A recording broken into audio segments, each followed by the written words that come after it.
Hello, everyone. Welcome to the OpIndia podcast. Today we have two very special guests. Sai Deepak is a Supreme Court advocate, as everyone knows, and he's been on the podcast earlier too. Pratyasha is a researcher and a columnist, and we are glad to have her. Today we are discussing the contours of dharmic engagement and how far is too far, and what should be the rules of engagement, who are dharmikas, who are considered stakeholders in the discussion, so on and so forth. But I think most importantly, this really this panel here symbolizes how there are various shades of the non left. I will not use the word right, lest Sai almost jumps out of my computer and strangles me. But it shows how the non left or uh, the dharmics have so many shades who appear on different positions on the scale of being, I don't know, in Twitter parlance, from Raita to Tread, and how we can come on the same platform and discuss issues and try and find a common ground. So, thank you, Sai, and thank you, Pratyasha, for joining us. I hope we have a fruitful discussion and I hope we have fun. I think I would like to start with your personal journeys because I think both of you have come a long way as far as being stakeholders in the dharmic discourse is concerned in your own ways. So I would like to understand, and since both of you come from urban setting, and both of you have taken slightly different trajectories to your not just careers but also how you view the dharmic discourse. I would like to understand how your personal journeys have shaped what you think today and where you are today. Pratyasha, if we could start with you, please. Yeah. So I'd actually like to start with a little bit of a disclaimer that most of what I'm going to be saying today does not come from very deep authority on what Dharma is. But my belief is that as someone who considers her a Hindu, a believing, practicing Hindu, I do not need to be perfect about my understanding in Dharma to speak about it or elucidate on it. So that is where I'm coming from. So I'm sure there will be other people who know way more than me. So if I make any mistakes in any interpretation, please be kind enough to forgive me. So I come from Odisha. I have been born and brought up in a joint family, a pretty big family which still stays together. And my initiation into Dharma and into the Hindu fold happened through a very traditional setup. But what was interesting with my family was that they were devout, like they were devotees of Sri Satya Sai Baba in Puttaparthi. So that is the rooting with which we started. So my earliest years were actually spent in Bal Vikas, which is for the younger kids. When it is part of the Satya Sai Seva Samiti where you go, and that is the induction you have, and it is where you hear about Sarvadharma Sambhava, but you also learn about Vedic chants, you learn about stories from Puranas, you have bhajans, you learn, like it is a very different sort of environment to mold the child very early on.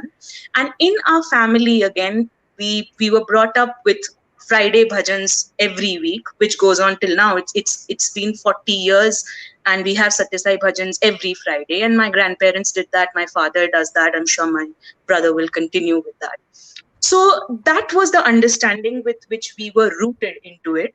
But at the same time, as a Odia family and a Shakta family primarily, our Kula Devi is Bhuvaneshwari. So it was a slightly more of an orientation into Jagannath Sanskriti and Shakta areas, but again, not from the purview of scriptures. That is the point at which we stopped. So when it came to rituals, when it came to understanding stories, bhakti, all of that was incorporated into our upbringing. But the scriptural part of it, the way a Vaidika would actually get inducted into the religion, that is not something me or my brothers or my sister or any one of us had. So even as a teenager, I think I don't remember any phase in my life where I have been absolutely godless or atheist or even tried to think about it, because it was a conservative family in terms of our relationship with God, and there was no other way that we could process our identity as Udiyas or our identity as any other thing without that relationship with God, particularly because we had that set up, that the samiti structure which the Satyasai organization gives you, which is a larger community where everybody meets, interacts. So we were sort of into that. But my rebellion, in fact, against religion actually emerged from this, because there, at a point when I was 13, 14, 15, the dissonance happened that how is my father worshipping someone who is in his human form? So some of the discussions which actually happen on Twitter now, like, is Satya Sai Baba a deity, or is Shirdi Sai Baba a deity? That was the struggle that happened with me, and I felt that getting into this community would probably mean demeaning the other deities that I associate my identity with, and that was the flux that came into my life at that point. After that, I moved out of the house, and for a long time, I think from graduation itself, I was staying outside. And at that point, I think what happened was, while the association with religion never really changed, the ritual aspect and the regularity of it sort of became a little bit blurred, because I was out of that family system, which allowed that practice for me to go on continuously, undisrupted, for a long period of time. So that is where I struggled a little bit. But even otherwise, I think the hold of religion has always been there. In my personal capacity, this sort of language, like speaking in the language of dharma, or speaking like using these particular terms or things like that, it's not something I had heard from my family or I had used myself. So my grandmother or my mother would never talk of their individual dharma. They would not sit and talk to us about, like, inducting us into the fold or talking to us about a larger duty. So, like most of the people, I would say a majority of people in India, my induction into religion and dharma was by observing and learning. So basically, you see what your parents are doing, what your grandparents are doing, what people around them are doing, and that is the way you imbibe. That is the way you sort of embed that value system into you, and then you sort of navigate how you want to go about your life. You might err at times, you might get conflicted about which is the right way, but then the social group that is your family, you keep reverting back to that. They become the arbiter for your dharma, they become the adjudicator, and then you proceed. So I think that is a very basic way in which I have been associated with dharma in a very personal capacity. If I was not on Twitter, probably nobody would know about me. I would be like in my house doing what I do, doing Sandhya Vandana, following a ritual, lying somewhere between the spectrum of, celebrate Diwali with a new dress once a year, or do like something like a Sandhya Vandana daily. So somewhere in that spectrum I would lie. But I have never crossed over to the fold of being absolutely godless, or being an atheist, or not understanding the value of the civilizational land, because the family setup itself did not allow. So yeah, that in brief is my induction into the fold.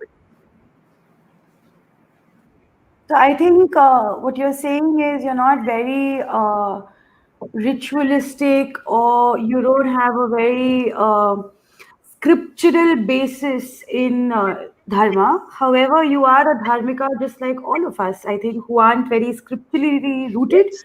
But we've seen our parents do the rituals, we've seen them celebrate festivals, we've seen them do puja, and that's how we But develop our relationship with God. you're right about the scriptural part. The ritual part, again, through the course of our life journey, we undergo a change at some point. And for me, the change came after I got married and entered into that traditional fold, Yeah. because I got married to a Bengali. And right after getting married, the first festival that I had, that insecurity started hitting in, that now if my mother suddenly passes away, what do I do? Like, there is nothing which is going to tie me back to my roots as a Odia person and everything that I grew up.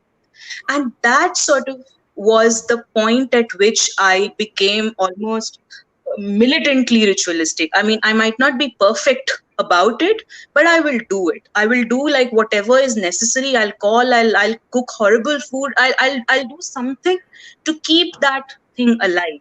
Because otherwise, and I think that flux for me was a very important transition point that happened, because at that point I felt like, this could be like the end of something that I'm familiar with, that comfort is moving away. And that brought me back into the ritualistic fold. Maybe like some years down the line, I'll have another sort of flux that will push me into the scriptural fold. So I'm not sort of denying that. But at this point, I feel the way I'm leading my life, I have that identity strong with me. I'm certainly missing out on some things because I don't have that deep induction into the text that we have. But otherwise, it's okay. Like this is the limit. These are the bounds within which I function. I do really identify with you because for me also it happened after I got married. I got married into a very traditional Brahmin family who were very very rooted in their rituals and their scriptures, and that realization struck when I had a child because I started wondering what am I going to teach her if I don't start learning. So I actually really identify with you. Sai, you can please take the floor. So, in fact, it's such a pleasure to listen to Pratyasha. I'm very, how do I say, it's heartening to listen to it because one, I come from a similar background to a very large extent. The name Sai is because of the very same common background. Okay. And notwithstanding the amount of criticism that I've heard right from my childhood, um, in fact, there have been times when in my locality people joke that he has this afro hair because he hides gold biscuits there, he smuggles gold there, and all that, all sorts of things I've heard. Deccan Chronicle used to publish stories which were horrible and militantly against him. And Deccan Chronicle being Deccan Chronicle and the kind of leanings that it has, I just took it in my stride. As time went by, I kind of understood how the politics of journalism works. So the thing is, notwithstanding the fact that two people may come from an urban setting, the specific, let's say, strata of society that they come from makes a huge difference. Okay. And I come from a largely low middle class family, which has managed to climb its way up as far as the social ladder is concerned.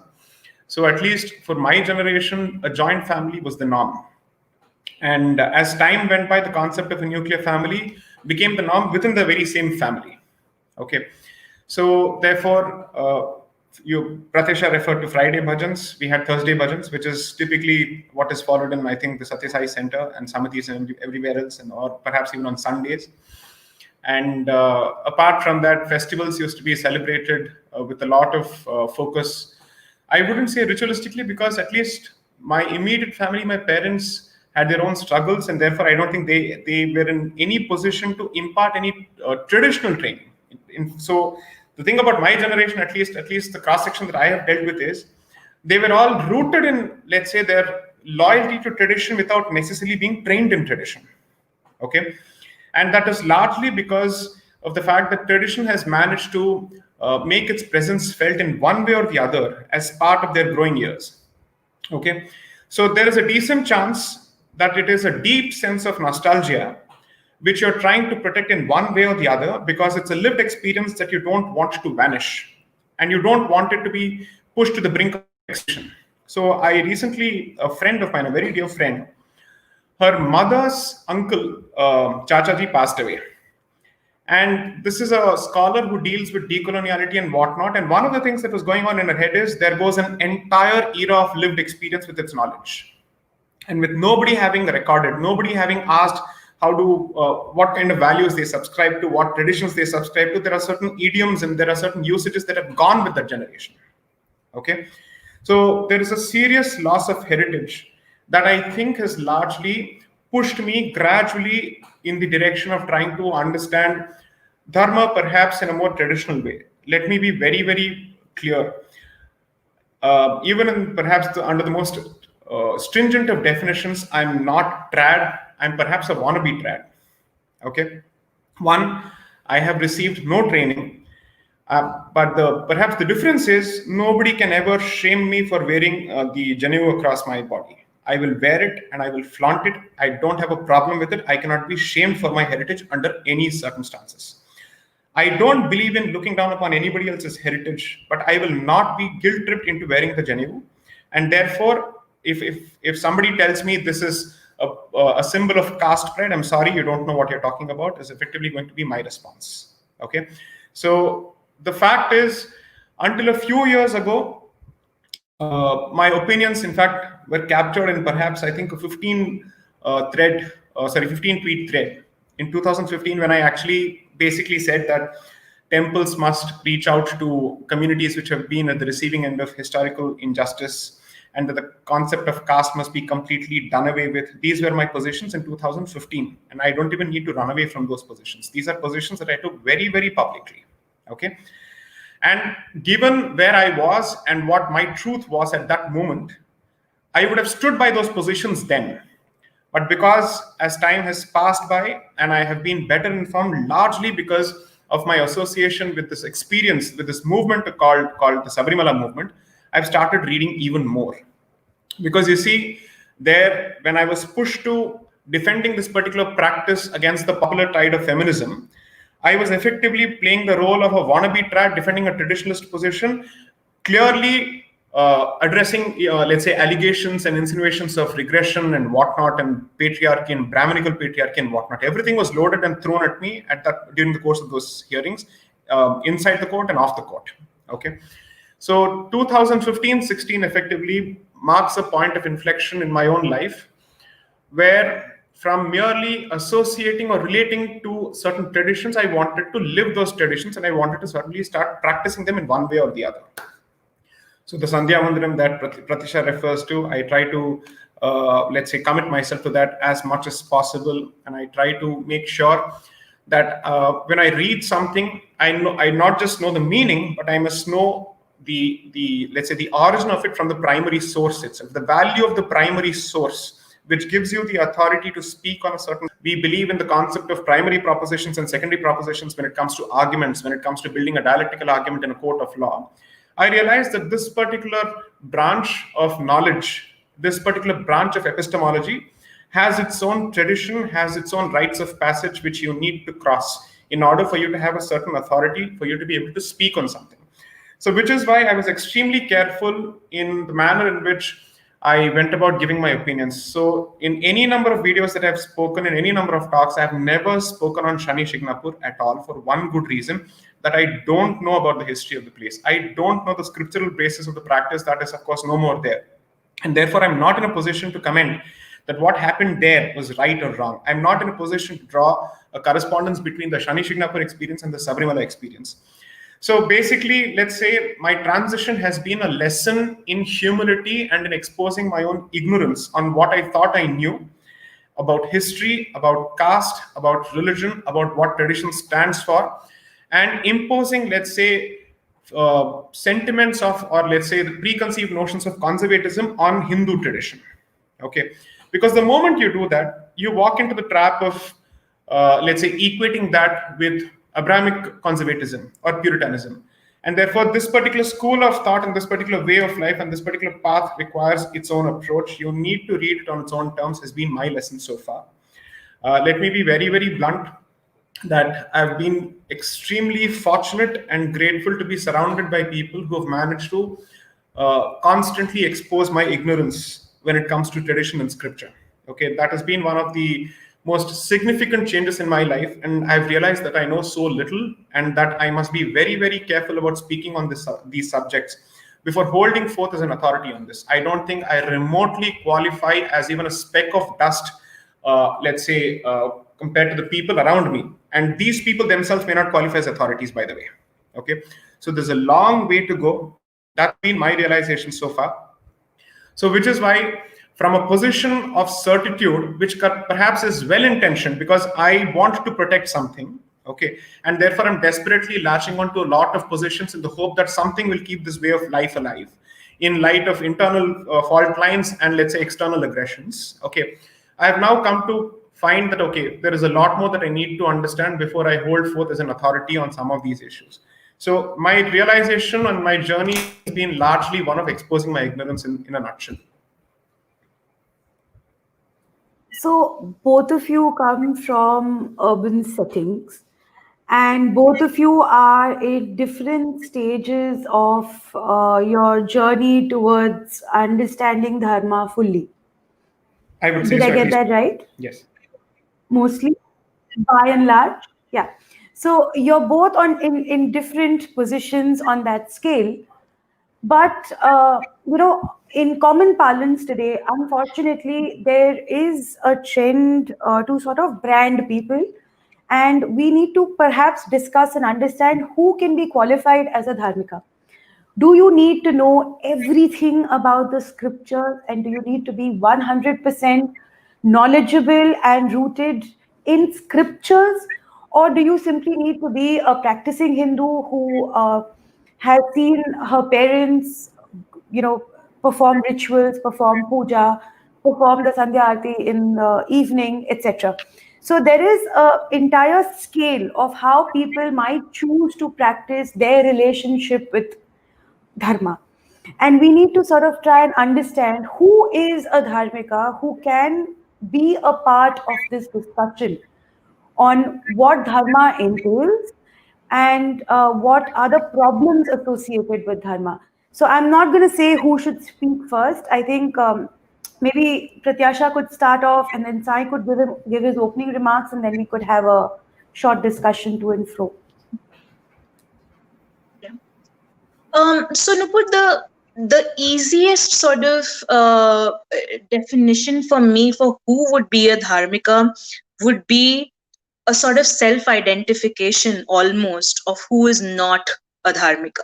So who is the person who would say that I'm not a dharmika? So that is the first level of exclusion that sort of eliminates a lot of people. And if you don't identify with certain core principles like karma phala, reincarnation, if you don't have acceptance and not just tolerance, absolute acceptance for diversity, different ways of ritual worship, different ways of belief, and if you are not able to understand that there is no one belief, even though you are in the fold, but you sort of claim that you have one belief that everybody else needs to adhere to, I think that by definition sort of excludes you from being a dharmika.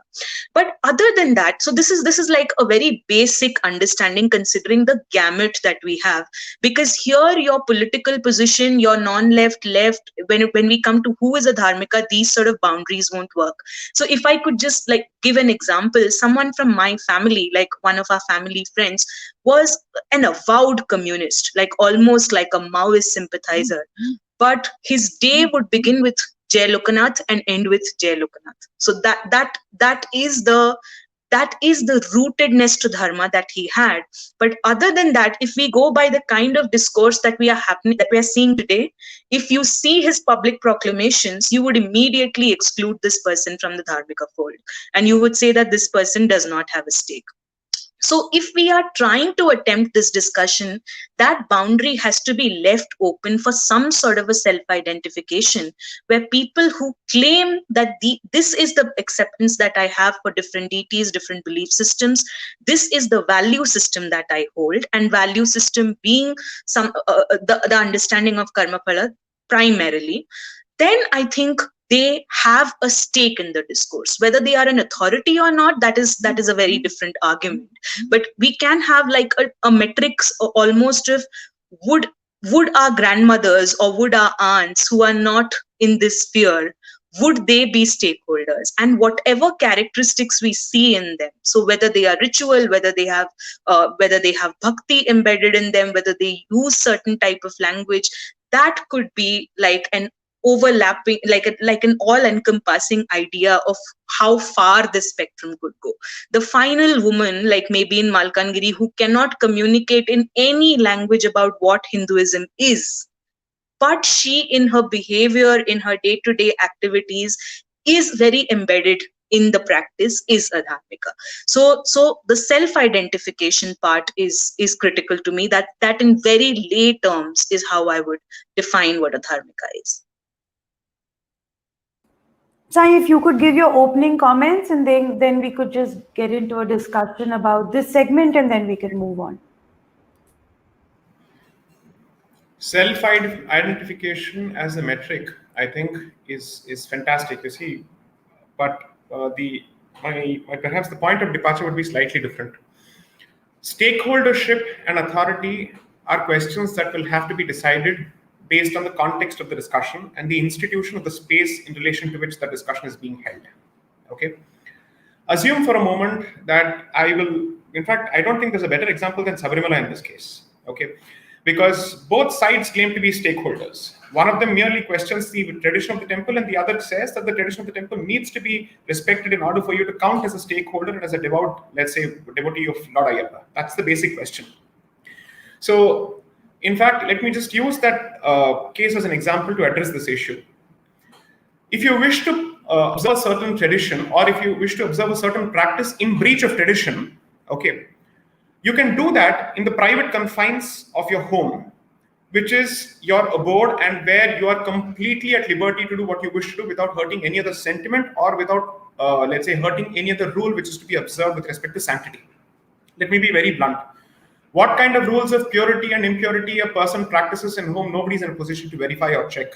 And that is entirely between them, their conscience, and the deity that they worship. Okay. Therefore, the rule of karma effectively, I think, reigns supreme in such a situation, because the only witness to your action is you, nobody else. Okay. Notwithstanding your public professions of what you think you are and who you are. Second, extrapolate that to an institution where 1 million people visit, and that institution is a public institution dedicated to a specific deity. There, if somebody chooses to impose their individual definition of dharma and what constitutes worship for a certain deity, then there's a serious problem where their notions of stakeholdership, forget authority, itself is in serious question. Okay, because you think you're a stakeholder, but you ask for this badge of a stakeholder without believing in the fundamental tenets that this particular institution calls for. Okay, therefore, your self-identification as a stakeholder is at loggerheads with the very identity of the institution and those fundamental precepts that inform that particular institution. In such a situation, the arbiter of who ultimately is a stakeholder as well as the authority is with the person who is to be treated as the authority for the purposes of the, let's say, traditions of that institution, namely the tantri, namely the priest, namely the immediate protectors of that particular institution. Okay. So if it is a family, or let's say if it happens to be a nuclear family, if you're a child, or if you happen to be let's say a budding adult, perhaps your parents will inform your behavior to some extent. But once you become an adult, you are the arbiter of your decisions, or let's say your positions with respect to private spaces. But when it comes to public spaces, the final arbiter of positions and the final adjudicator of what is right and what is wrong insofar as that institution is concerned is the person who holds the position as the authority of the tradition of that particular place. And on that particular issue, there can be no two ways about it. Now, so there are two extremes. One is a completely religious place with no room for secularism. And then there is a private space where you can do what you wish to, so long as your conscience permits it, and depending on the elasticity of your conscience. Okay. But there is a space in between, which is an extremely important space. And that space is divided in social and political baskets. Okay.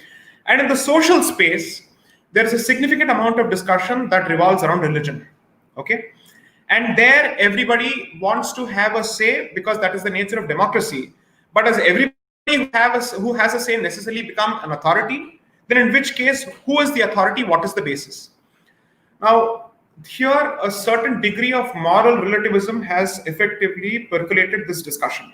Okay. It's almost as if we have come to believe that there is no fulcrum, there is no pivot, and there is no epicenter around which you can have a discussion. It's almost as if you keep building the rules as you go along. Okay.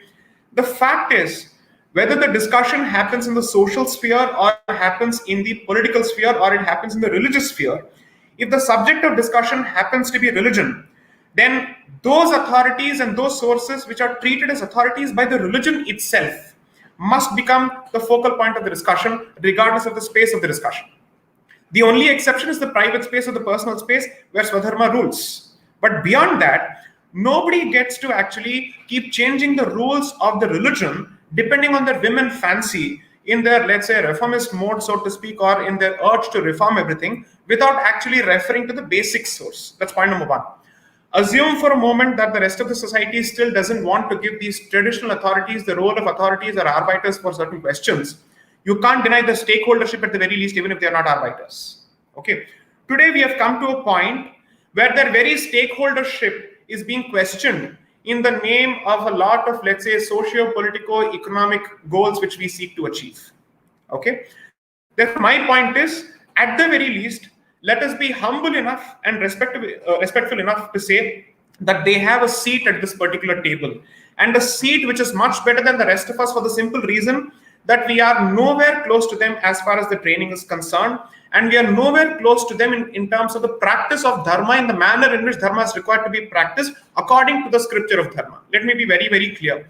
Assume for a moment that there's a discussion that goes on constitutional reforms. Okay. Every person who is bound to be affected by the constitution as a citizen or a person will have a right to speak on it.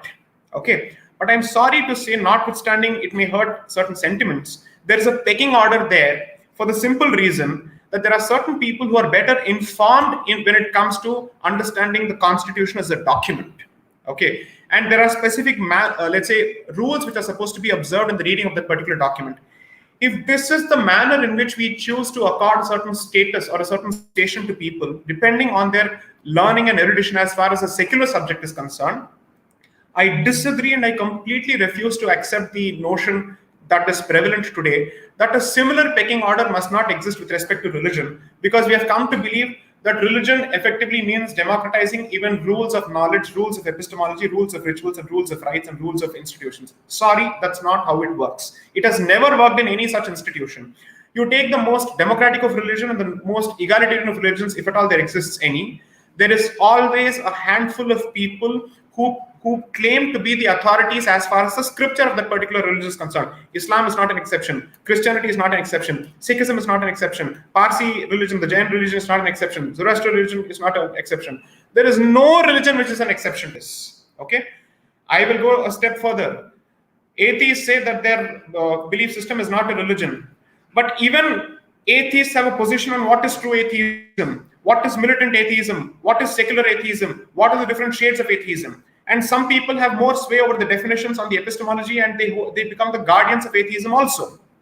So if atheism, which is supposed to be democratic, egalitarian and whatnot, can have its own rules and pecking order, surely it can't be our case that we must democratize the discussion around religion to such an extent that those who have been the traditional authorities of this particular fact, or let's say of this particular way of life, must now cede space at every level.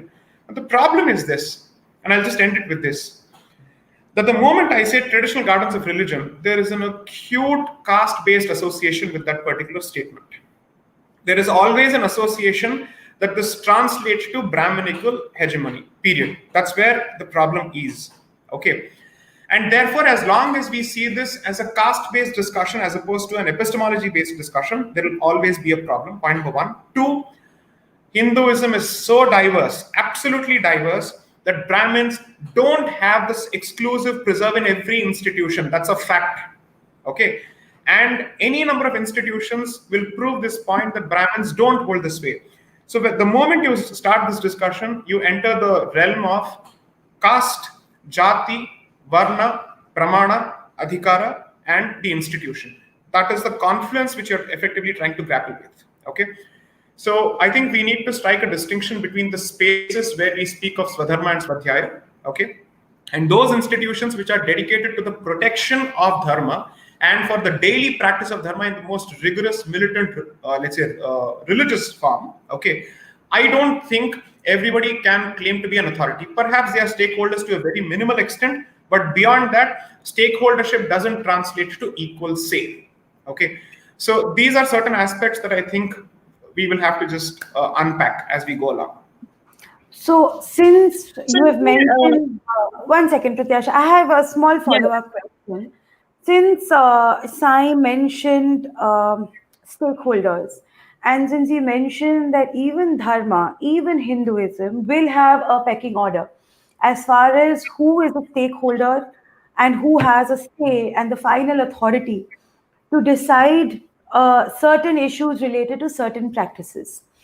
Uh, since this has been an ongoing issue for the past 2, 3 days, I'm going to divert a little bit. And since you mentioned atheists as well, now there are a lot of people who say that Hinduism makes way for atheists, basically saying that Hinduism as a religion has space for atheists, and atheists too can call themselves Hindus while saying that they do not believe in the authority or the divinity of Dharma.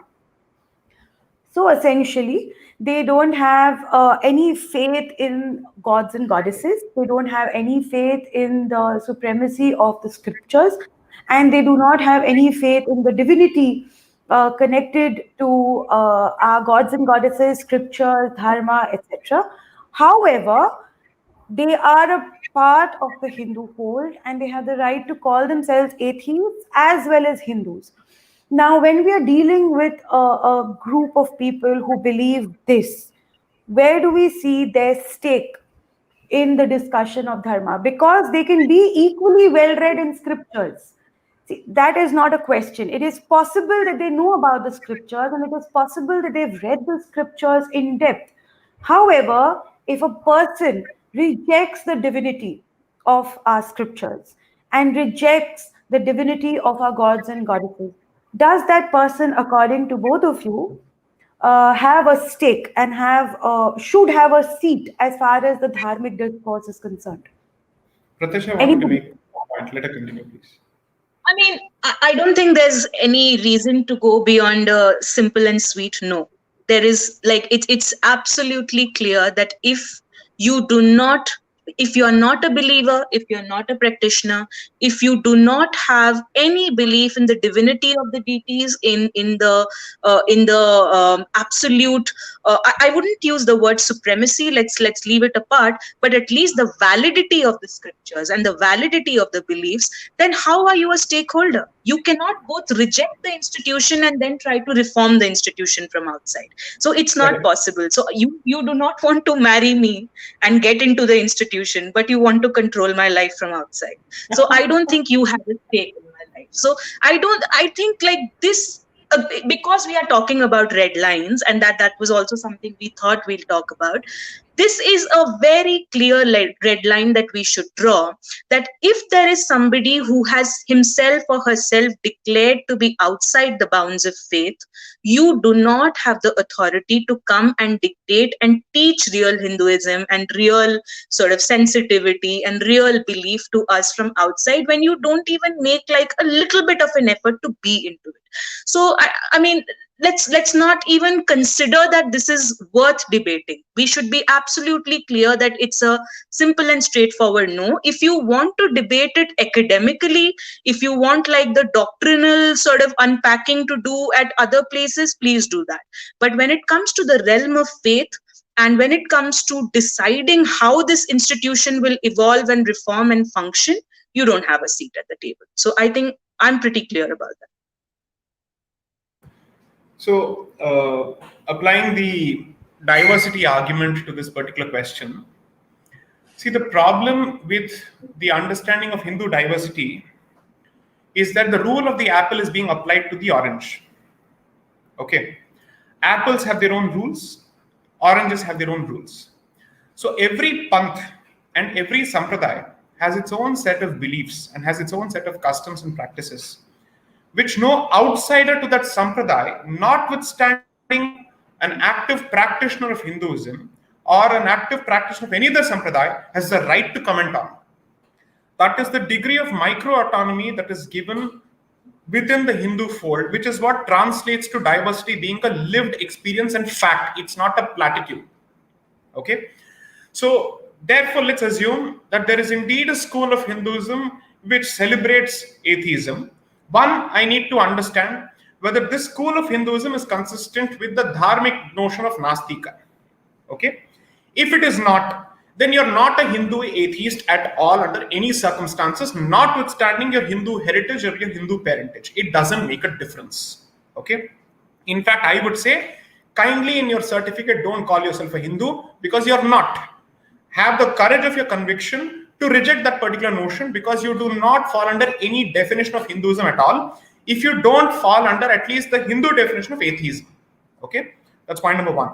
You want to be a Darwin atheist or whatever atheist, be it. I mean, that's your right. Nobody can actually come in the way of that.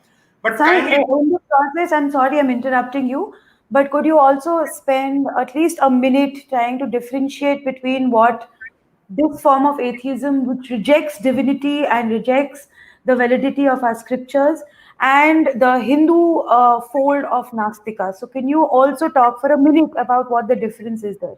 I'm not the best person to hold forth on what constitutes Hindu form of atheism, but from my very limited understanding, it largely revolves around the acceptance or rejection of the authority of the Vedas. Okay, coupled with also in some instances the acceptance of the supreme consciousness called Brahman. If there is a certain belief system that believes that Vedas are not true, and there is also nothing called as, let's say, a supreme consciousness, there is no concept of a supreme deity, so to speak. I'm really not sure if it falls within the definition of Hindu atheism. I'm not saying this in the negative sense. I'm not even hedging. I don't have an answer to that. All I'm saying is there is a concept of Astika and Nastika which Hinduism recognizes. Okay. So if you're not a Hindu Nastika, you're not a Hindu atheist, period. That is the limited assumption that I'm making. Second, I completely agree with Pratyasha that if you don't happen to be a stakeholder by belief, not on the basis of knowledge or erudition, the test of faith is belief and the test of belief is faith, period. There's nothing else. Okay. So for stakeholdership revolves around faith and belief as far as religious institutions are concerned. Everything else is secondary. If you have a fundamental problem with the concept of faith and you think it's suspension of the mental faculty or the rational faculty, sorry, please, you don't have to step into our institution. We are all lesser mortals. We are happy to be this way. We don't want you here telling us, sitting in your ivory towers, that we are all idiots and we have sacrificed our mental faculties and rational faculties at the feet of some deity. That is not something that we need to hear from you at all. Two, you can sit and pontificate how much ever you want. I don't have a problem because that's your free speech. That's your right of free speech and expression and action. Go ahead, criticize, do whatever you want. Period, of course, with a lot of red lines there. However, don't claim to be a stakeholder in the Dharmic discussion or the Hindu discussion because you're not under any circumstances. You want to be a part of an in-group, then please observe the rules of this particular in-group. You please observe the rules of the group. If you're not, you're a clear outsider. And therefore, any weaponization of your Hindu ancestry is, I would say, mischievous. And more importantly, then you must be treated at par with not just a Vidharmi, but an Adharmi, according to me. Because you're misusing your position, abusing your position to create a certain amount of mischief as far as my rules and my institutions are concerned. And if I happen to come from a community which has already witnessed a lot of oppression and has witnessed a lot of persecution, I will be all the more wary. More than the outsider or the insider who passes off as the insider but is actually an outsider. Okay? So I'm very, very clear that such people do not have any right.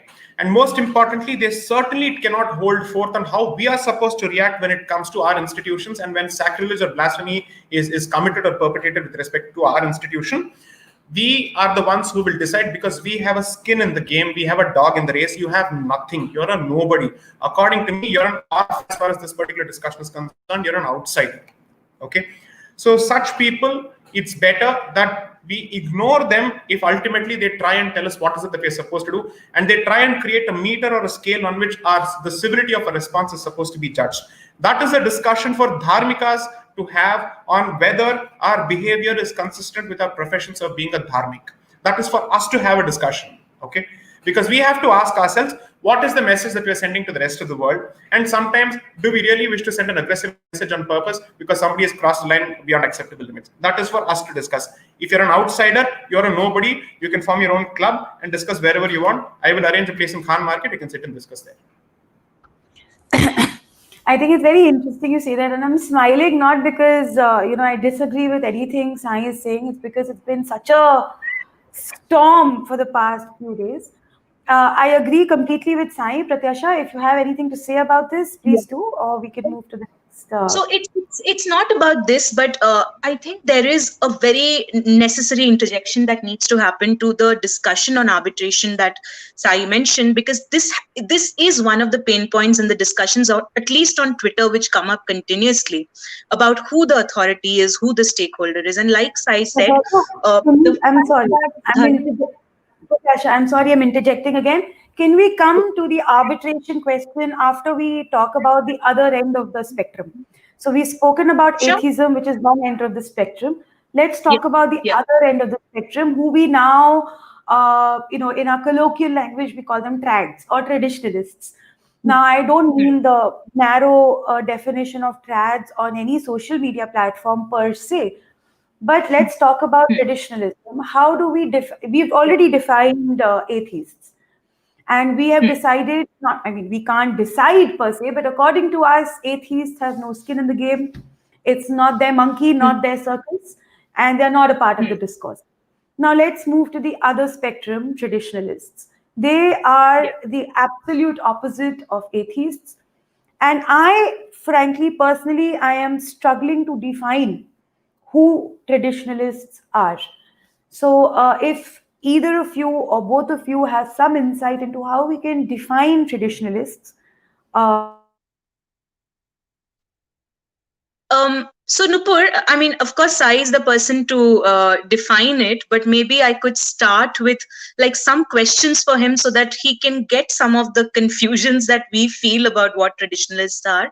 Because I'll be very frank, what the engagement, like if I was out of Twitter, I would consider not myself, but my grandmother, my aunts, my mother to be traditionalists, though they do not have that scriptural backing, they do not have that authority to talk about it, they would be traditionalists.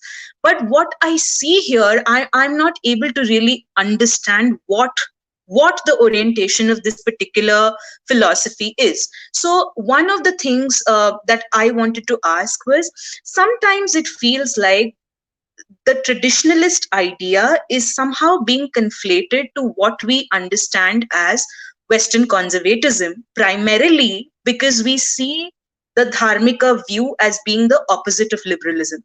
So, whatever liberalism opposed, the Dharmika view is that. So, almost in a Burkean fashion, if like almost that we have to start from the fountainhead of authority, which was religion. Earlier it was monarchy, and then that social order is structured based on those fountainheads.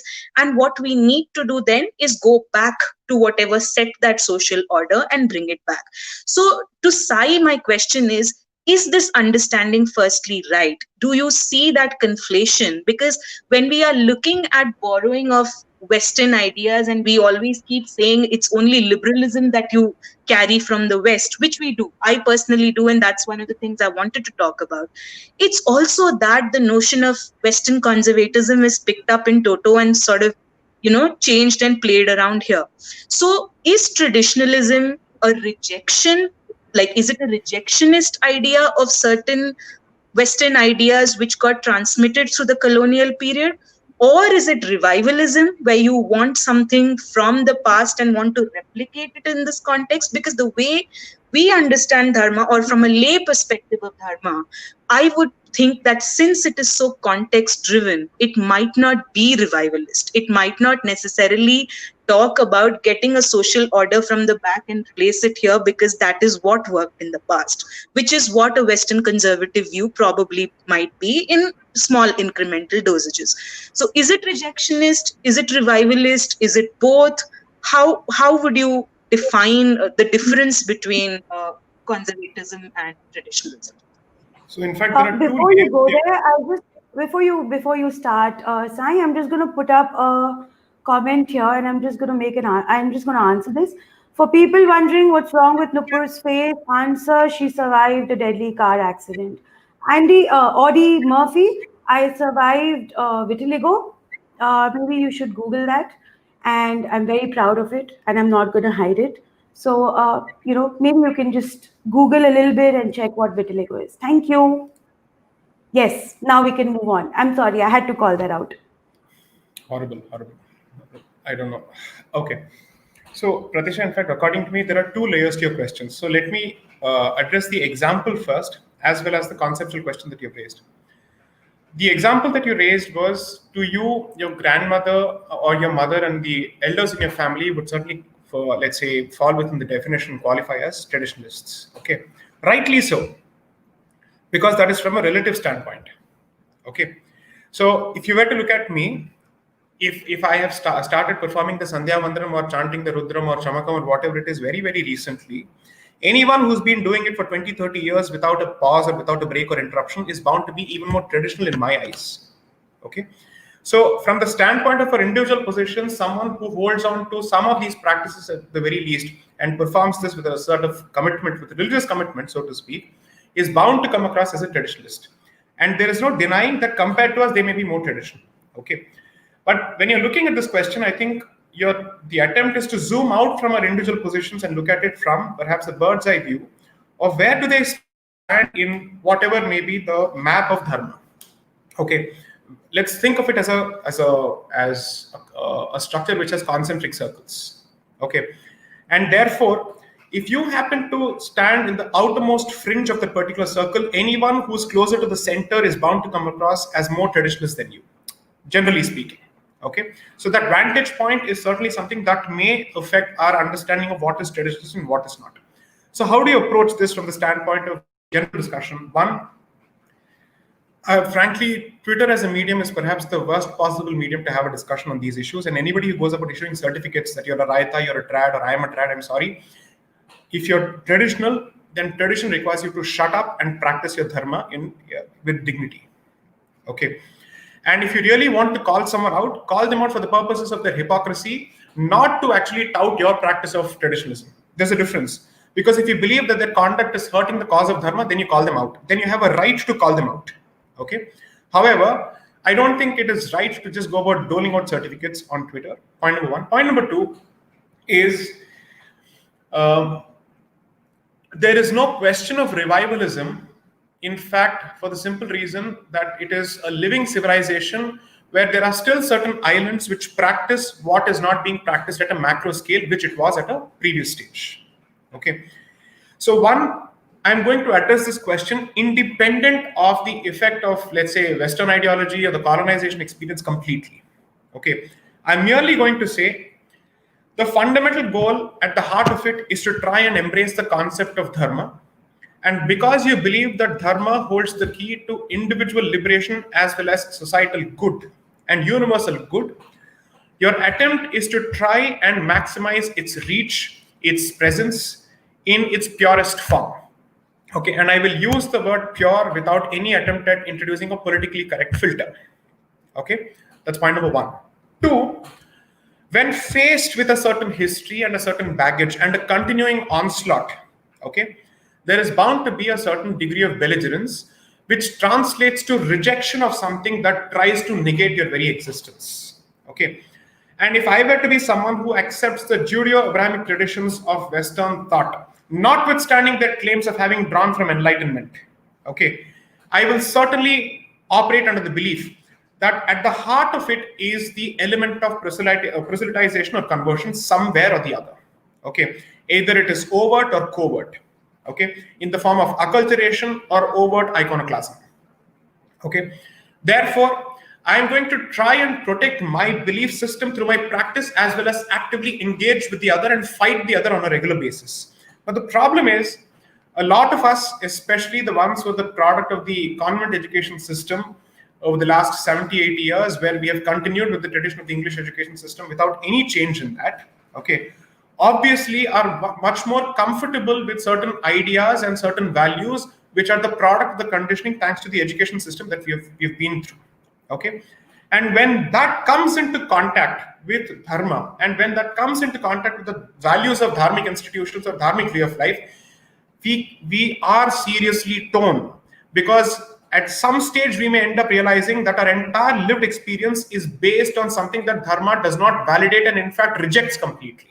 Okay, so there is a huge sense of uprooting that we go through. And unless and until this phase of discovery is a guided phase where you have somebody to handhold you who's better informed in the particular tradition and who's very clearly understanding the fact that if you're not handheld during this particular course or during this particular phase, you may be disillusioned completely. Because there can never be vacuum in the mind. Either you hold on to some value or the other. And if you say that I want to uproot this completely without giving you something that answers your questions, that satisfies your spiritual needs, that satisfies your existential needs, as well as your contemporary issues which you have to deal with on a daily basis as a practicing Hindu, you are bound to have a serious conflict with the concept of dharma, and you may end up embracing the known devil compared to the unknown angel. That's the fact.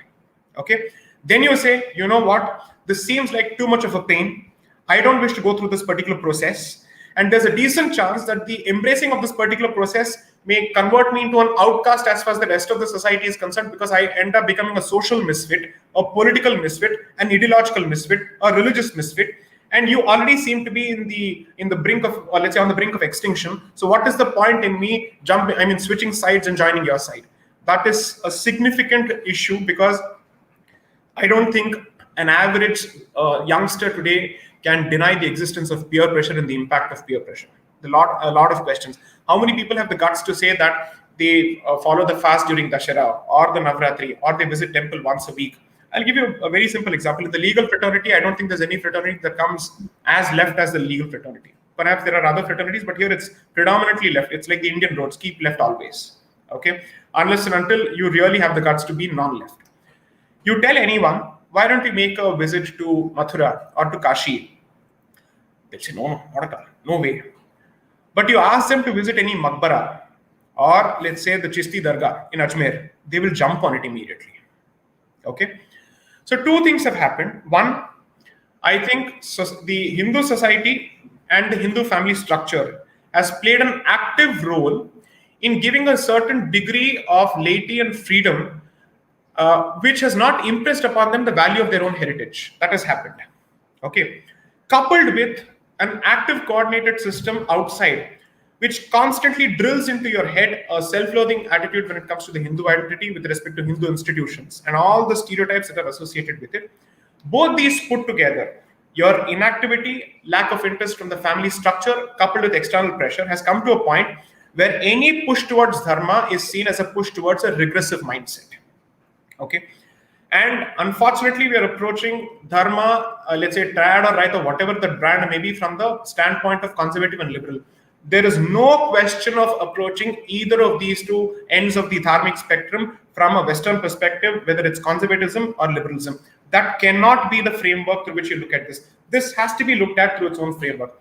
In fact, that's precisely why the framework of decoloniality becomes so important, because it impresses upon post-colonial societies the need and, let's say, the imperative to look at their own epistemologies in the language and according to the definitions of their own epistemologies. Okay, who's an Astika? Who's an Astika? What is Vampanthi? What is Dakshinachara? What is Vamachara? All of this has to be looked at only from our perspective. As long as we try and mesh both and we try and bridge both, there is going to be loss in translation, and there's going to be a serious confusion in terms of understanding where do we stand. And in fact, the example that you gave is so brilliant about a relative of yours who's a Maoist and who was a privately rigorous practitioner. So in IIT Kharagpur, my roommate was a Malayali, hardcore supporter of the LDF. Okay. And his name is actually Rathish, but because he's a Malayali, it becomes Radish. Okay. So this gentleman, every Friday, he was a Devi Upasaka. Okay. And the way he would do the Chandi Homam or whatever is it that he used to do was astounding. And he did not see a conflict between his practice of dharma in the most rigorous form possible and his profession of a political ideology that runs counter to his dharmic beliefs. Okay. So India has become a land of such contradictions thanks to its embracing of certain ideologies which are anti-dharma. We have not realized that. And we don't see the inconsistency, and somehow we've managed to build an internal consistency in our own heads. Okay. So unfortunately, today, the discussion around dharma is no more just a religious discussion. It is personal, spiritual, political, social, everything put together, all rolled into one. So what I understand from what both of you are saying is that Western concepts of left, right, center, far left, far right doesn't exactly apply when we are talking about a dharmic discourse. So when we've spoken about atheists and we've spoken about traditionalists, we have to also talk about what are certain non negotiables for us, or what should be the non negotiables for the Hindu community. Once we have those certain non negotiables decided and down in our heads, then you go on to, all right, these are the non negotiables. If you think that these are the non-negotiables, you may be a stakeholder as far as dharma is concerned. And then we talk about who an adjudicator should be. But what do you think are the non-negotiables when you're talking about dharma? And when you're talking about an age where Hinduism is being attacked from all corners, there has to be a certain set of non-negotiables. So what do you think individually are those non-negotiables?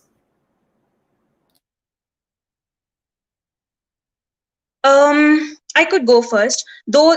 I mean, there are two big sort of points that I want to raise to Saib about the arbitration and about this Western value, particularly the value of individualism, which we may not, like you framed it as a dissonance, Saib, but it might not be a dissonance to a lot of us because we are individual beneficiaries of holding that value. And considering that we live in a setup and in a context where capitalism is flourishing, where the constitution is a certain way, holding that individual right has actually emancipated us. At least I'm speaking from my perspective as a woman. But there is the understanding that the idea of an individual right may not be like seamlessly fitting into dharma, which is more of a duty based concept. So of course that's like a bigger discussion, and that's one of the big clash points that we have when it comes to interactions with traditionalists. But I think it'll take more time to talk about May that. I just make one Since we have request? to talk, Just one yeah. request. I think this is an important point that you're touching, and I will keep my time short. So please consume the rest of the time as much as you want to make this point. It's very important. See, I will make this point, but to Nupur's question again, because we want some of those non-negotiables coming through, I'll touch upon that. So, though I understand dharma as not really, broken down into ritual, social, political aspects, and it's one whole that we have to treat it as, just to sort of get a train of thought, I'm trying to break it into a couple of parts to bring forth my non-negotiables. Again, I have also struggled, even as a non-traditional person, to identify what my in-group is, because that in-group keeps shifting based on individual boundaries. And it is again context specific. Like this particular incident made me really surprised about how far that boundary went, because it seemed like a personal affront to me at a certain point. But so this is considered this personal. The first sort of non-negotiable that I have in the ritual space is that there should be no ceding space to secular values. So something as nebulous as secularism, which is not organically drawn from the ethos of this land, cannot be our North Star to drive how we define our traditions, how we define our faith. So there should be no ceding of space at any point to secular values. So as a Shakta, probably one of the things, and that affront can come both from outside and from inside. So from outside, consider it, and I'll take examples of Odisha because that's where I'm like, that's the most familiar place for me.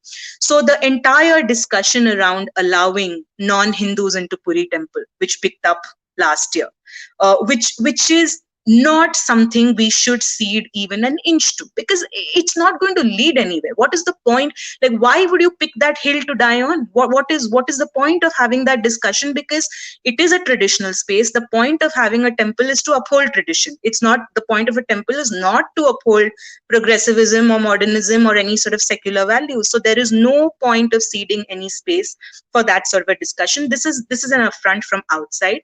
From inside, it would be something, say Pashubali would be an example.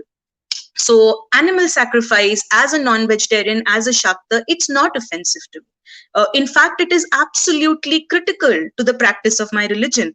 So I don't know how many people know that in the Puri temple, which is like a Vaishnava kshetra, on Ashtami, Bimala temple actually has a very secretive ritual early in the morning when non-veg is taken into the temple and there is puja done. So how can you suddenly bring in the virtues of vegetarianism, animal rights, all of these sort of concepts to talk about how a different community needs to practice their religion? So that for me is a red line that we need to, how we navigate that, of course, will be probably messy, but then that should not be bridged. The second one, which is again slightly new to me, but I get it, is decolonizing, or at least taking a different lens to look at your rituals, because that is a problem that a lot of us face. And it starts from things as bogus as Holika, the Dalit deity, being burnt, or something like that, which comes from the cultural Marxists, and then some of the rituals which happen from inside. Again, I can take the example of Pashubali. So understanding where rituals come from and how do you navigate that, and what is the divinity associated with it, how does it play into the entire, the expression of how we live our life and what is righteous conduct, that is again a red line that we should have. And we should definitely have that lens of trying to understand it in the way in which our ancestors should have told us if colonialization wasn't there. So that for me is the next goal. The third one is in terms of the political part, that is having an absolute hawkish orientation towards territorial integrity, preserving our borders, preserving our demography. We need to be absolutely sure that this is the one homeland that we have, and any sort of external attack to this homeland is not going to be it's not going to help Dharma flourish. It's not going to help us survive. So being crystal clear about how our territorial integrity is important to our practice of Dharma, both in the ritual space and in the cultural social space, is absolutely important. The fourth one is where it gets contentious, because that is the social space. And this is where there are two things, I think, which is the flashpoint, which will play out for the next 10 years. The first is, of course, caste. You had a long discussion on caste, so I wouldn't go into another tirade around it. So one is caste. The other issue is that of women. I wouldn't frame feminism into the argument, because that's not a word, again, I would want to use. But the issue of women and the issue of caste in terms of individual rights, and the clash between that individual right and what is the righteous duty. Because till now, what we have done is we have that individual right primacy coming from whatever context we are living in, and we have sort of tempered it with our social circle. So based on how our social order has disintegrated, right now the social circle is limited to the family. So what we do is that absolute expression of individual rights is sort of tempered down by our family, by our community, however far it extends. But that is the clash that is constantly playing out. Firstly, how far does that social group extend? Who all come into that social group? So when I should have a child, and I'm 30 plus at this point, Pramod from Twitter, Pramod XYZ is my in group now. And he will come and tell me, you have a kid. By 31, you a dharmic whore. Yeah. So that is the way in which this discourse is playing out, and I'm not trivializing it, because this is the problem, and this is the way in which women could get very alienated, and the burden is already showing.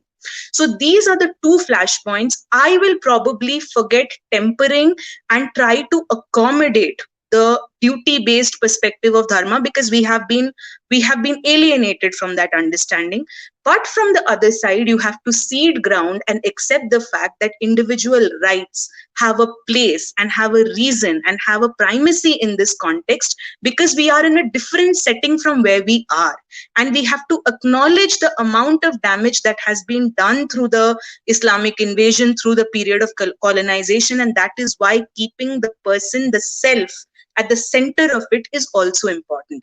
How we balance that is basically Dharma. That is the negotiation of Dharma. How we take that individual right and that collective responsibility, that duty towards the larger whole, and how we balance that is the key flashpoint that will play out. So these are the two things I think that traditionalists would have the most disagreements with us, with people like me, because we don't see the threat as immediately as they do. So for us, the threat perception is extremely limited and probably more self-oriented. For them, it is more society-oriented. So this is the navigation, this is the sort of reconciliation we have to do. And here, I'll just add the other point. We know that even if it is the larger dharma and not swadharma, then we know the process of arbitration. It's not like nobody is living under the, a sort of multiple truth syndrome of feminism or liberalism, that Sai can steal tomorrow and say, oh, from my perspective, I'm dharmika. So we don't do that self-reflective thing when understanding dharma. It's definitely coming from some sort of a validation from outside, and we know the hierarchy. We know that it is dharma gurus who are at the top of it, who know the scriptures, who know like the righteous way of understanding. Then we know that it is the community. So for some, it could be groups like the Khap Panchayat, which exists. It could be your jati, it could be your family. Right now, it is family. And if nothing works, then you're left to it. I think the understanding of following that hierarchy would still be easier to come by. But some of these things are not inspiring that confidence. And Sai, here, I'll take 5 minutes to just talk about, because you brought in this point earlier, one big flashpoint that happened between the traditional. Mr. Sanjay Deepak, it starts at about 10 o'clock. You take. May I request you to complete it in 2 minutes, if that's okay? Yeah, your point sure. So, yeah. So again, I wanted to bring in like the entire episode around Puri Shankaracharya that happened, and there is no easy way to navigate, like talk about this, because the minute we do that, questions of adhikara start coming in, something else comes in. So say the example that Puri Shankaracharya gave around caste and the kind of bhakti literature and the stories that a traditional Odia brought up in the coastal belt has been exposed to. So we have a festival actually called Manabasa Guruvar, which happens in the month of Margasira, where the entire Lakshmi Purana is structured around the story of how Lakshmi leaves the temple and makes Jagannath and Balabhadra struggle for 12 years and enters the temple back only on the condition that the temple opens its doors to everybody. So it is like a caste-based story, which is the center of one of the biggest festivals that happens in Orissa, one of the biggest rituals that continues for 4 weeks in 1 month. So how do we reconcile our lived experience, something that is so close to us? Because the Dharma Guru is not immediate to us. He might be immediate to some other sampradaya, but he's not immediate to us. So when our experiences based on which we have navigated our faith for so long comes under a direct threat like that, how do we even, take that authority in an unquestioning manner? His take is understandable, that's fine. But how do you build that trust? And is it even necessary to build that trust in that case? Because has this sort of exposure to bhakti and this sort of socialization into a religion harmed anyone? It hasn't. So how then is that scriptural reading of it, which is so contradicting to other experiences that we have, how does one reconcile it? I'll stop with that. So I'll quickly make, let's say, bullet points just so that I capture and address everything that Pratyasha has laid out for us. One, here's my disagreement with you, Pratyasha, on a very specific aspect. I don't see a dissonance between the individualism of the constitution and Dharmic society or the Dharmic way of life, because it is not a duty-based discourse, it is a balance-based discourse. Okay?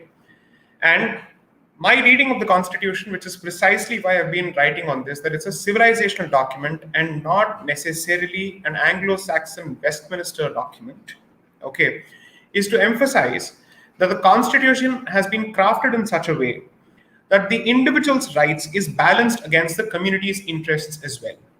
And that is precisely why, if you look at the wording of Articles 25 and 26, the individual's right is subject to public order, public health, and public morality. So contrary to public opinion and popular opinion, it is not actually an empowering right, so to speak. It actually is a balancing clause. Okay? So there is no provision of the Constitution where the rights of the individual are actually held sacrosanct and supreme over the community's interests, not just with respect to, let's say, institutions such as religious institutions, but even other issues as well. Even when it comes to free speech under 19.1a, 19.1, 19.2, 19.4, you see any of that, it's all subject to public morality. It is all subject to public decency. It is all subject to public health and public order. That's point number one. Two, the understanding that the Dharmic society has been, let's say, the product of a mindset which believes in social control is almost similar to the atheist position that all religion is necessarily a construct for social control. The Dharmic society is not about social control, it is about social organization. However, the fact remains that the question of social organization is a fluid question where varna is constant, but jati, which let's say fills a certain varna, has been fluid and it is constantly moved. So, for instance, I gave this example in another discussion. So, you have this word called paraya in English, right? Which translates to outcast. That comes from a specific caste in Tamil Nadu, which is parayar. That is where the Englishman picked it from. Okay. Now, the parayar today are seen as Dalits or SC/STs. But if you were to look at their own history, and Aravinda Neelakantan was the one to actually educate me on this and enlighten me on this, and he was supposed to have a discussion with Nupur and me, which got interrupted because of connectivity issues. At one point, they were considered as Brahmins, or at least at par with Brahmins. So you see, there is a jati which was elevated to the status of a specific varna, but over time, its position has changed in the varnashrama system. The same jati has occupied different varnas. Okay, that's point number one. Therefore, what I'm trying to say is the notion that individual rights are at loggerheads with Dharmic conception of society and duties, frankly speaking, is not just ahistoric, is also a-constitutional. That's one. Okay.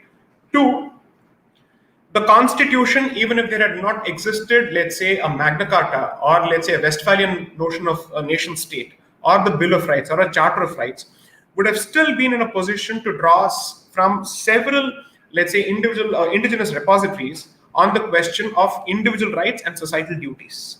Okay. Three, the one question that I have to ask myself is, assume for a moment that a Dharma Guru takes a certain position with respect to what is jati, what is varna. He no more has the power of enforcing or implementing his views at all under any circumstances. In fact, the equivalent of a fatwa does not exist. Whether it existed at some point or the other is irrelevant, because today it does not exist.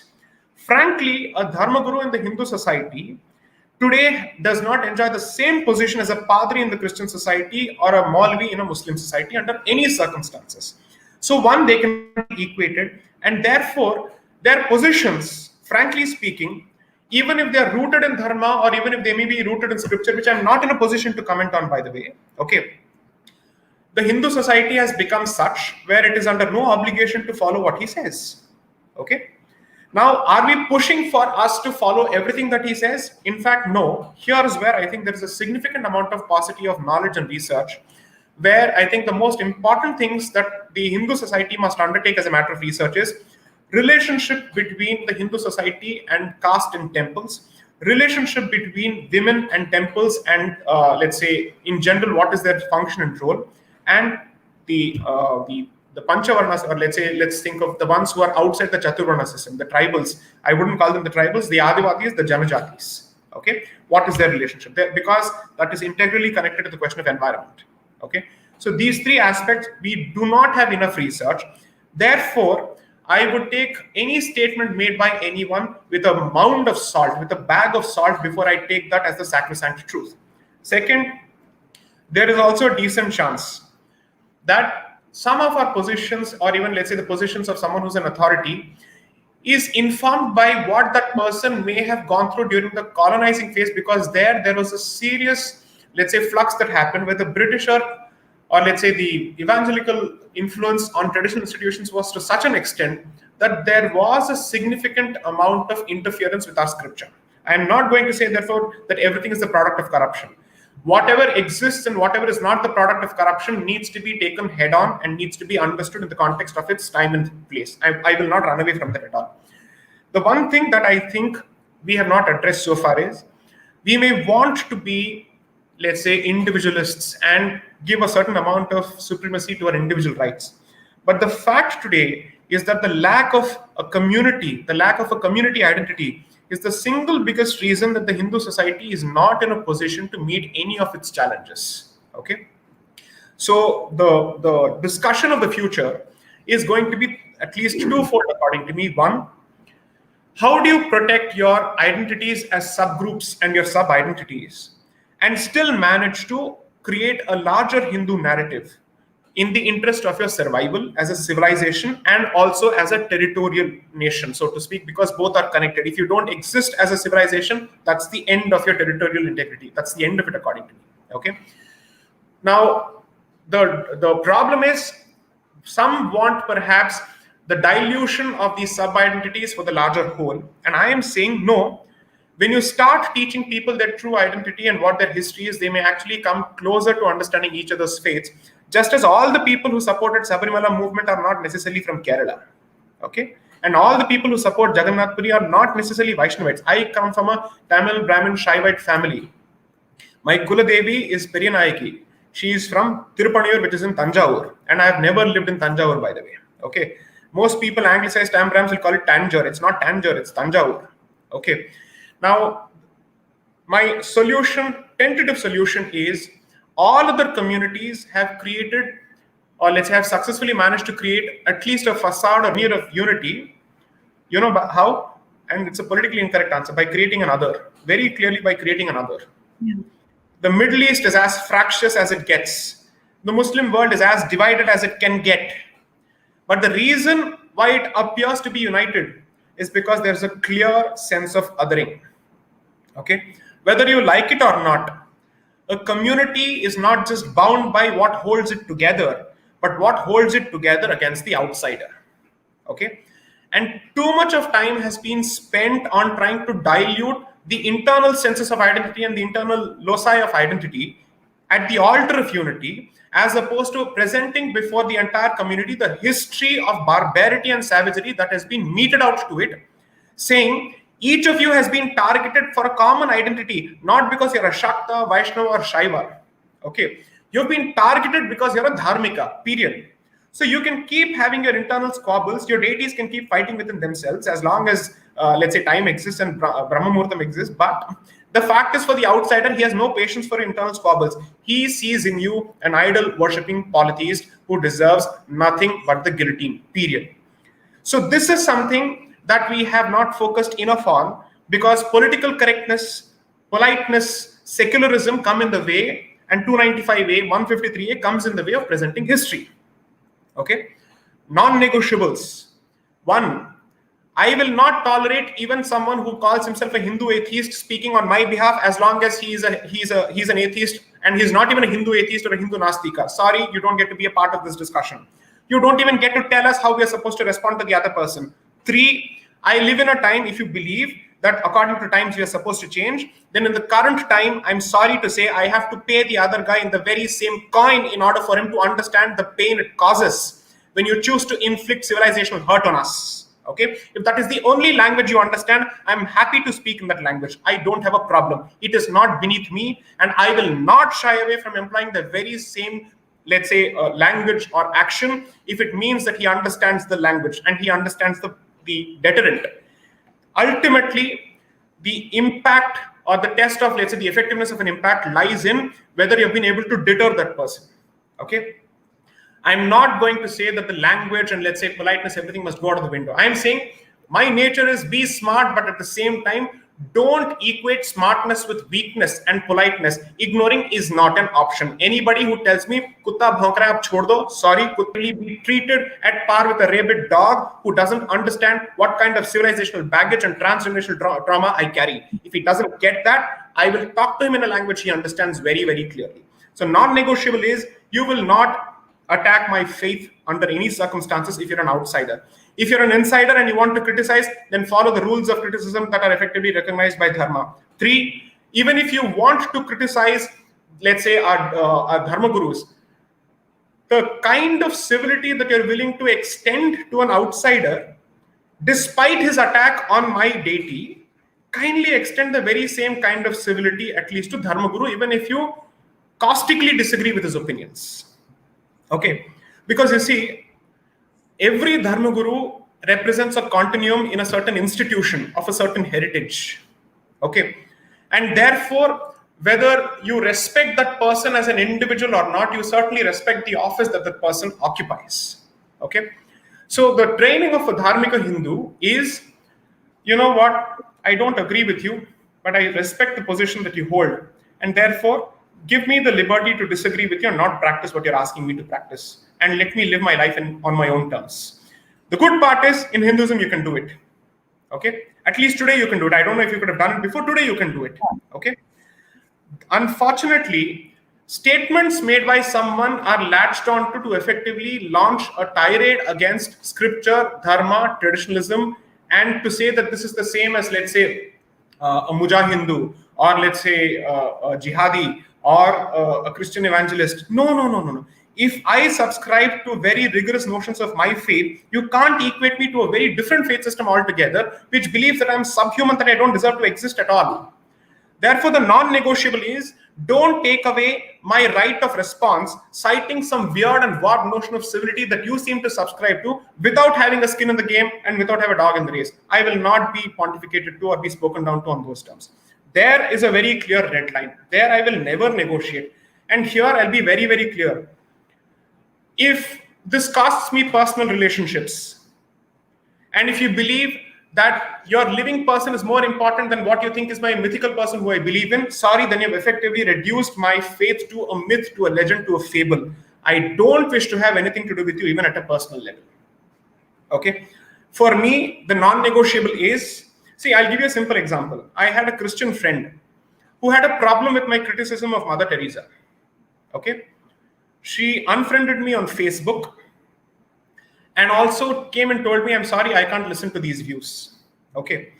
I said, no problem, but I'm very happy that you've unfriended me as opposed to asking me to not air these views.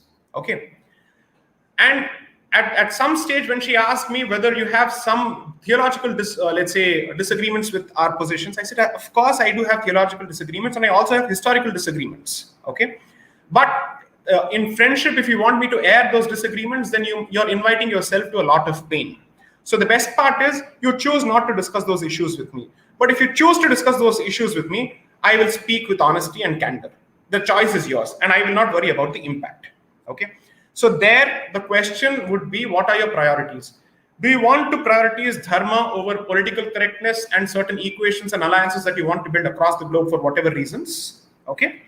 Then I would say, Dharmika would say, I will stand by my people because they are already alone, and I will not abandon them under any circumstances, especially against an Abrahamic who masquerades as an atheist. I have no reason to believe him over my people. And on social media, you're bound to get a variety of opinions, a variety of tirades and rants. Okay. I have cultivated a decently thick skin despite being a fairly introvert and sensitive person, that if you've decided to expose yourself to social media, it comes with a certain baggage. Okay. And if you decide to air your views, and if you decide to publicize certain things, not everybody's going to be happy, and you can't necessarily control everybody's language and civility. I will ask myself, if someone who is truly a dharmika, a person of some standing and repute, if he resorts to some kind of trash language, then there's a serious problem. But an unknown troll, an unnamed fellow who has no idea of who you are and what he says, he cannot claim to represent the entire dharmic side or even the trad side at all under any circumstances. He must be rejected as a troll and nothing else. Okay. In fact, I've been called an astroloid. I've been called, the N word has been used to me for my complexion. All sorts of things have been hurled against me. Okay. All sorts of words have been used against me. In fact, my political affiliation has been questioned. My integrity has been questioned. I've apparently temple trusts fund my activity, and that's the reason that I've taken up this particular thing. God knows, and the temple trust know that I've not received a farthing or a penny for the work that I've done so far, because I have consciously decided not to touch any of this. But if I were to take all of these people seriously, how will I do my work? Ignore karo, aage badhte jao. I don't really care at all after a certain point. So social media comes with its own price and with its own cost. It is up to us to ask कितने लोगों को seriously लेंगे, कितने लोगों को representative बनाएंगे किसी side का. I am not going to make some random unknown faceless idiot the representative of any side and allow him to dictate my opinions of some other position. That much I'm very, very clear about. Now it's 10:10. I think you'll have to go in 2 minutes. So let's just, if you have to rush, can go to your other engagement. May I? Pratyasha, you can, yeah. Thank you, So let me Sai. first thank Pratyasha for Yeah, agreeing to yeah. engage on this particular issue. I have not heard a more articulate person on this on such issues. It's been a pleasure listening to you. In fact, I'd love to read a lot of your writings on caste, on women, and everything else. I hope you write a book because I certainly want you to write a book on these aspects. It's one of the most articulate representations of this position. Thank you. Pratyasha, don't leave Thank you, Sai. Thank you. I think Nupur, though, to end, yeah, I'd just like to say one thing, that we still haven't gone down to the basic points of difference, because of course, like, Sai also has to rush, and the entire point of individualism, which I I wanted think to we should elaborate on, have I'm sure we'll another have other discussion on opportunities. this. I'll probably try Maybe, to. Pratyasha, since Sai is leaving, could Yes. you summarize what your Yeah. non-negotiables are? I And will then we leave. can, I have yeah, to you leave. can Sai. Thank you so Thank much. you. Pratyasha, can you Thank you. summarize what your non-negotiables are? So Nupur, in the previous part, I did mention some of my non-negotiables from the ritual front, from the the social front.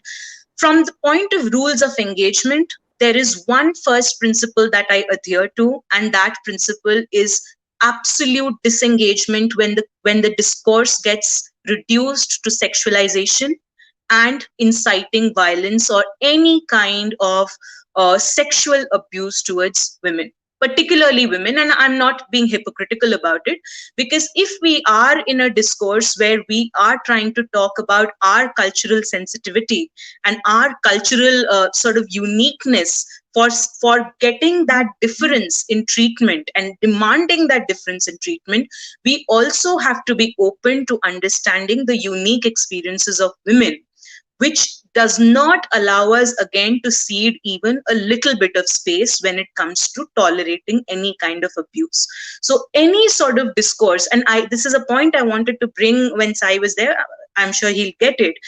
It is not easy to ignore when you are constantly facing that barrage of abuse and disrespect when you're trying to articulate a position, especially when you're considering dharmikas to be an in group.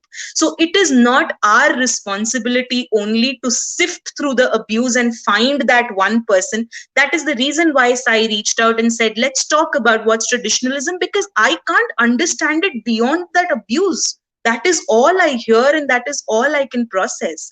So for the 20 something hormonal men who keep screaming about different kinds of social mores and different kinds of duties and reminding us of that, you need to come down to basic principles and talk about it, because this problem is not going to get resolved by shaming someone out of their opinion by abusing them, because you know that you can't really do anything about individual rights. That's why you try to shame people out of a particular orientation that they have. So for me, in terms of rules of engagement, civility in discourse, particularly with regards to women, is a non-negotiable. It's not easy to ignore that, because everybody has their red line. This is my red line. And in such a situation, when you respond back, there will be a position where you will call out people as regressive, and it will be taken as a blanket statement against everybody who's traditional. That is the problem of the medium, but it's happening both ways. So I hope with this discussion, we have more discussions around it and actually try to find out what are these problems that is stopping us from getting into a meaningful interaction. And if we can sift through the noise and actually find some common ground, it will be a good. In my view, often Yeah. it's being a little confused as a group about our Hmm. non-negotiables. So, in my view, if we have a set of 10 non-negotiables, and if a person is solid on those 10 non-negotiables, then certain other peripheral issues should be ignored. And that's Yeah. how I generally function. So, for me, my non-negotiables are the sanctity of our temples have to be sacrosanct. I will not accept somebody in my personal in group, as you called it, if they have a propensity or a tendency to sacrifice, sorry, the sanctity of our temples because of some grand secular libertarian liberal considerations. So for me, that is one non-negotiable. Another non-negotiable is identifying the other. You need to identify that these are our own people and these are others who are outside the fold of our religion, who are outside the fold of dharma. And the rules of engagement for people within the fold of dharma and the rules of engagement for people outside the fold of dharma, for me, is different. uh, Somebody from our side, if they have an issue with me, if they take exception to something I've said, I would respond to them in a very, very different manner as I would respond to somebody who is a jihadi, for example. So for me, if certain non-negotiables are decided and certain non-negotiables are laid down, that these are some things that we will not compromise on. Beyond this, if there are certain issues, we can talk about it or ignore it. I think the discourse would be better. Right now, I feel the problem is that in our, and when I say our, I mean, everybody. I'm not saying mine or yours. I'm simply meaning our side. I think the problem is a lot of it is getting lost in the desperation to prove that we are plural and we are inclusive. So it's like a come one, come all. जो है आ जाइए आप. But Nupur, just to add to it, from the other side, there is also a desperation to prove that we are the original dharmikas. Very We true. have the Which I don't authority, agree with. and Yeah. you are the other. So that is also happening. I completely understand non-negotiables are important for any sort of engagement, but you do not need to validate my non-negotiables for getting basic decency. That should be a parameter where I shouldn't have to go around proving my non-negotiables to you and expressing my bona fide intent on commenting on anything with respect to religion, because I'm not even claim like I don't, and I don't speak just for myself. There are a lot of people who face this particular issue. We are not really like claiming to be authorities, because we are not. But even otherwise, there is a way we would want to be like a stakeholder in the process, and that is the way in which we talk. But forget it. I mean, that's a problem that will continue with social media. No, this But is why in we said we terms have of to recognize who is the other. We have to define very clearly who the other is. You are not the other. You see what I'm trying to say? There may be certain issues that some people might have with your worldview and you might have with others. However, you are not the other and neither are they. I am very clear as far as those definitions are concerned. Atheists, I'm sorry, are the others. They do not belong to the fold of Dharma. Jihadis are the others. Muslims do not belong in the fold of Dharma. It's not about demonizing Muslims, but it's the fact that they're not within the folds of our religion. They're not within the folds of our own. So I think the concept of other has to be defined very, very well through perhaps such discussions, so that everybody within our fold is not looking for an other in every other person. Right now, I fair. think we're desperate for people to fight with and desperate to, find the enemy. But unless Yeah. we define the enemy very well, every other person is going to turn into an enemy. So I think with that, we can end this podcast. And I hope, Pratyasha, we can do this again because Sai had to run, so we have to cut it short. But I hope we can have you again along with Sai because there are a lot of things that we still need to discuss.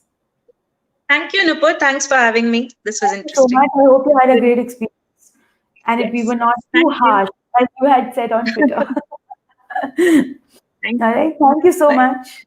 Bye.